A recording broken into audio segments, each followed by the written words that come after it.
एक किसी का प्रश्न है कि क्या बिना गुरु दीक्षा के उर्दपुंड तिलक तथा तुलसी की माला धारण करना अपराध है? बिना विवाह के सिंदूर लगाना, बिना विवाह के मंगलसूत्र पहनना उचित है?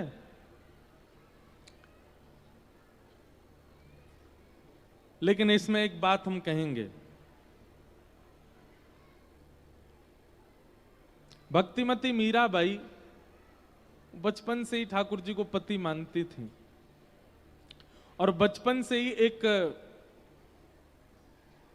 पतिव्रता का जो स्वरूप होता है वो कभी कभी धारण कर लेती थी, क्योंकि उनकी भावना, उनकी इच्छा, उनका हृदय इतना स्पष्ट था ठाकुर जी के प्रति कि चाहे कुछ हो जाए, मेरे तो गिरधर गोपाल दूसरों न कोई, जाके सिर मोर मुकुट मेरो पति सोई।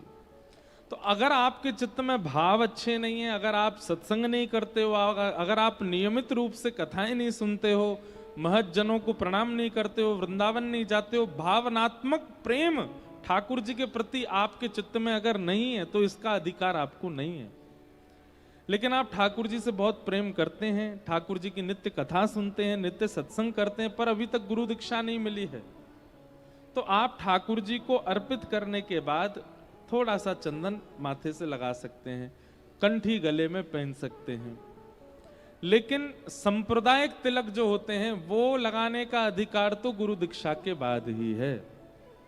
अगर आप रामानुज संप्रदाय से हैं तो श्री लगाने का अधिकार गुरु प्रदान करेंगे।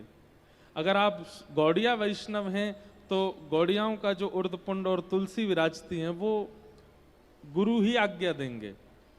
अगर आप निम्बार्की हैं तो निम्बार्क संप्रदाय का तिलक गुरु आज्ञा प्रदान करेंगे। सांप्रदायिक तिलक लगाने की आज्ञा गुरु दे सकते हैं, पर ठाकुर जी के चरणों की प्रसादी चंदन एक बिंदी मात्र अगर माथे पर रखनी हो तो वो आप धारण कर सकते हैं। लेकिन सांप्रदायिक तिलक तो गुरु आज्ञा से ही धारण करना चाहिए, वो आप ऐसे नहीं धारण कर सकते।